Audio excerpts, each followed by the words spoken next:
Hello, my name is Amy. I'm 9 years old. I came here today talking about what's wrong with our food system. Firstly, I would like to say that I'm pretty amazed how easily kids are led to believe all kind of stuff on the internet and advertising on it. They would beg their parents to buy because they have those packaging and colorful packaging and even these colorful plastic toys. And our corporations need to do is just let the children love their own packaging and beg their parents to buy it, which is not good for our planet. The power is so strong, I must admit. I used to be one of them. I used to think that all of our foods comes from happy little farms where pigs roll in the mud and cows graze on grass all day. But I discovered this is not true. I began to look into stuff on internet, in books, and in documentary films, and on the trips with my family. I discovered the dark side of the industrialized food system.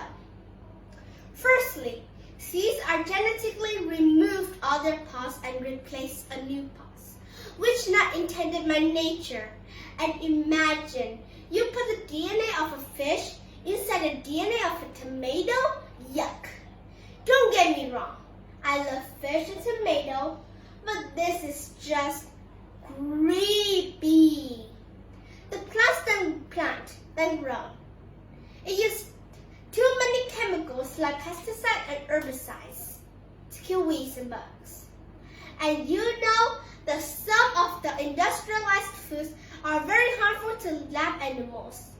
Scientists shows that rats eat altered genetically corn can lead to kidney and liver toxicity.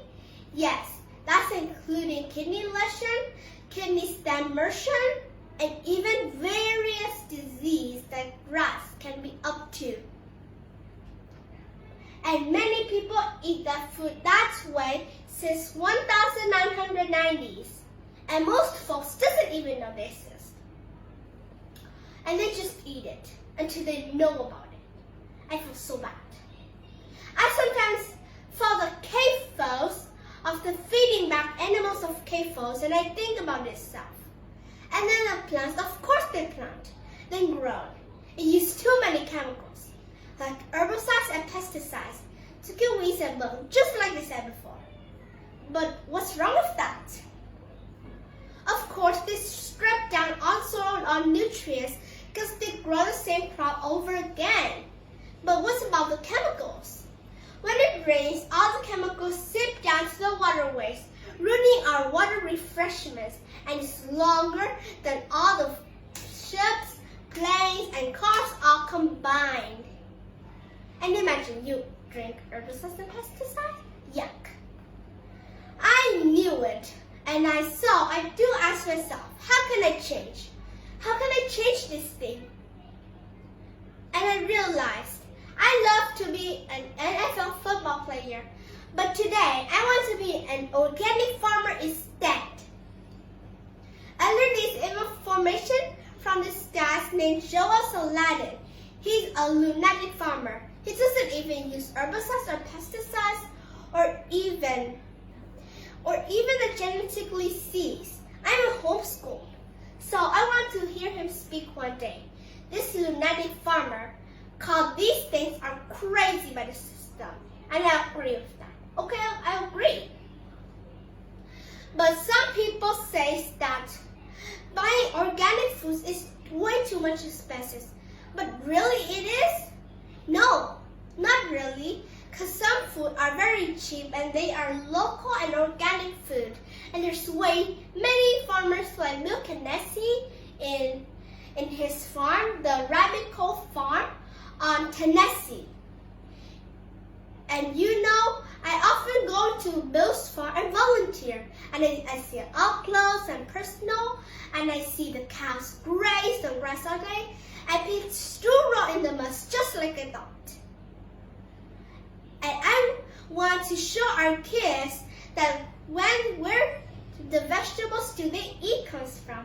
And I want to show everyone that me, my brother, and my sister love love eating potato chips. And I love that. I try to share this whenever I go. And not too long ago, my uncle was offering my cousin for some oatmeal. He has to choose cereals, two kinds of cereals. The first one is Oats organic cereal. And the second one is the sugar-coated one, the one with full of chocolate and has a fairy on the top. But he chose that he'd rather eat organic cereals because Burke said he shouldn't eat sugar-coated cereal. And you know, housewife kids can change over the time. And today, I want you to know your farmers, know your food, and know your health. Thank you.